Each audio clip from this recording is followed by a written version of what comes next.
Kehadiran Menteri Haji dan Umroh ke KPK di tengah penyidikan korupsi kuota haji. Gus Irfan tak banyak bicara saat ditanya oleh awak media. Meski demikian, KPK menyebut kehadiran Menteri Haji dan Umroh dalam rangka audiensi untuk pencegahan korupsi.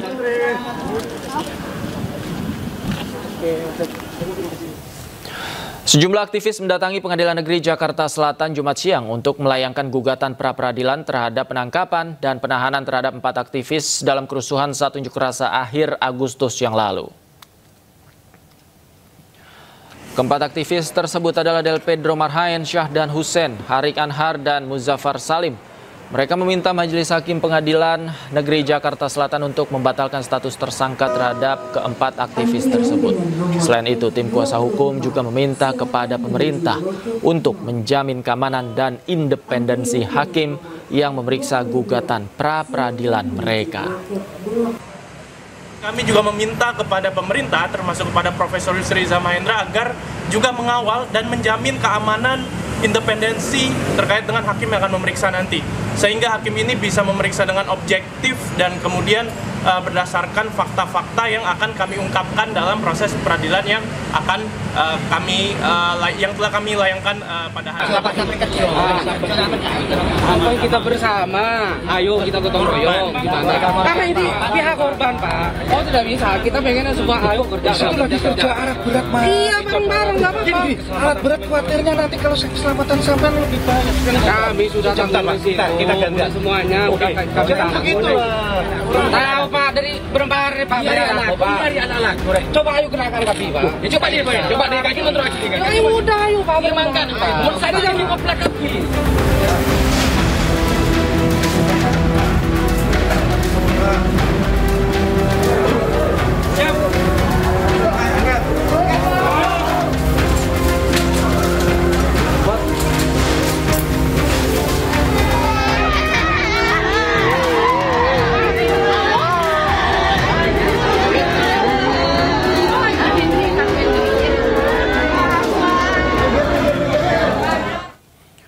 Sejumlah korban luka ambruknya bangunan musola di Pondok Pesantren Al-Khozini masih dirawat di RSUD Notopuro, Sidoarjo.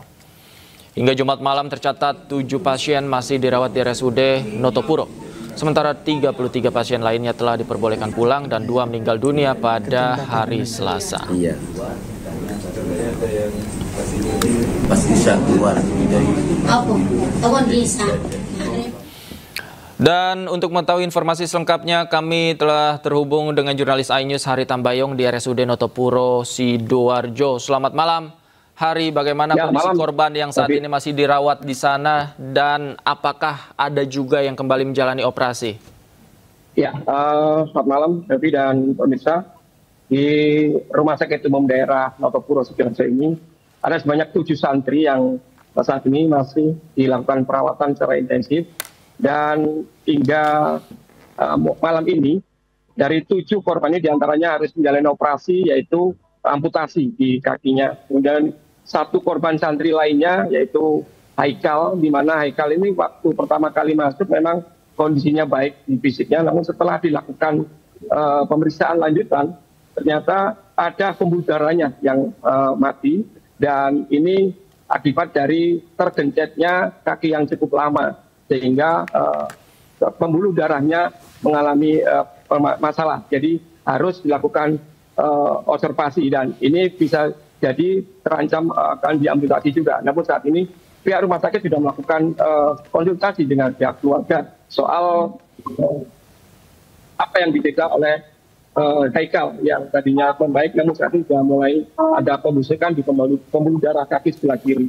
Begitu, tapi juga hingga hari kelima ini tragedi ambruknya bangunan Ponpes Al-Khozini, Sidoarjo, hingga saat ini selain sudah merawat 7 orang yang terkena luka, Rumah Sakit Umum RT Notopuro juga telah melakukan operasi amputasi 2 korban, kemudian atas nama Nur Ahmad menjalani operasi amputasi di bawah reruntuhan bangunan.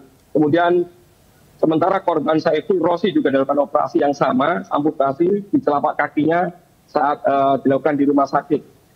Menurut pihak rumah sakit bahwa ada 1 yang tadinya Haikal itu memang terancam harus dilakukan amputasi, namun pihak rumah sakit masih melakukan observasi apakah bisa nanti dipertahankan dengan pengobatan, dan itu yang disampaikan pihak rumah sakit. Sementara seperti diketahui bahwa Haikal itu pernah viral ya, yang bersama Yusuf saat itu sudah berhasil dievakuasi oleh pihak tim SAR, sudah dibawa ke rumah sakit, namun setelah beberapa hari dinyatakan sehat, namun setelah dilakukan observasi ada bermasalah di kaki kirinya, karena memang menurut dokter bahwa kaki kiri Haikal ini tergencet terlalu lama, sehingga dilakukan ronsen, kemudian ternyata pembuluh darahnya tidak berfungsi dan mati. Ini kan cukup berbahaya, bisa saja terancam diamputasi juga, dan saat ini masih ada konsultasi dengan keluarga. Begitu, David. Baik, terima kasih Hari Tambayong melaporkan langsung dari RSUD Noto Puro Sidoarjo. Selamat malam, selamat bertugas kembali. Beralih ke informasi lain, pemirsa, sidang perdana pra-peradilan mantan Menteri Pendidikan, Kebudayaan, Riset, dan Teknologi Nadiem Makarim digelar hari ini. Agenda sidang untuk membuktikan sah atau tidaknya penetapan Nadiem Makarim sebagai tersangka dugaan korupsi proyek laptop Chromebook di Kemendikbud. Orang tua Nadiem Makarim yakni Nono Anwar Makarim dan Atika Al-Gadri hadir dalam sidang perdana gugatan pra-peradilan terkait status tersangka Nadiem dalam kasus korupsi pengadaan laptop Chromebook. Sidang digelar di Pengadilan Negeri Jakarta Selatan. Tergugat dalam sidang adalah Kejaksaan Agung yakni Direktur Penyidikan Jampitsus. Pihak Nadiem menilai Kejagung tak punya bukti permulaan yang cukup untuk jerat kliennya sebagai tersangka. Penetapan tersangka juga dilakukan tanpa laporan kerugian negara terkait dugaan korupsi, baik oleh Badan Pengawasan Keuangan dan Pembangunan atau BPKP atau oleh Badan Pemeriksa Keuangan. Pihak Nadiem meyakini penetapan tersangka dan penahanan terhadap Nadiem Makarim tidak sah. Kami tidak menemukan adanya hal-hal yang secara signifikan mempengaruhi ketepatan harga. Itu kalimat dari BPKB. Kami tidak menemukan adanya hal-hal yang secara signifikan mempengaruhi ketetapan harga. Jadi di mana korupsinya? Di mana markupnya kalau negara sudah menyatakan demikian? Ini hasil audit BPKB. Secara formal BPKB menyatakan tidak ada korupsi, tidak ada markup. Secara substansi majelis, sebelum dilanjutkan Pak, ya, sebelum dilanjutkan, ya. Yang dibacakan adalah inti dari ya. Secara substansi majelis, tersangka tidak pernah ditanyakan di pemeriksaan apakah apa dasar perhitungan kerugian negara dan apa buktinya. Tidak pernah ditanyakan. Terima kasih.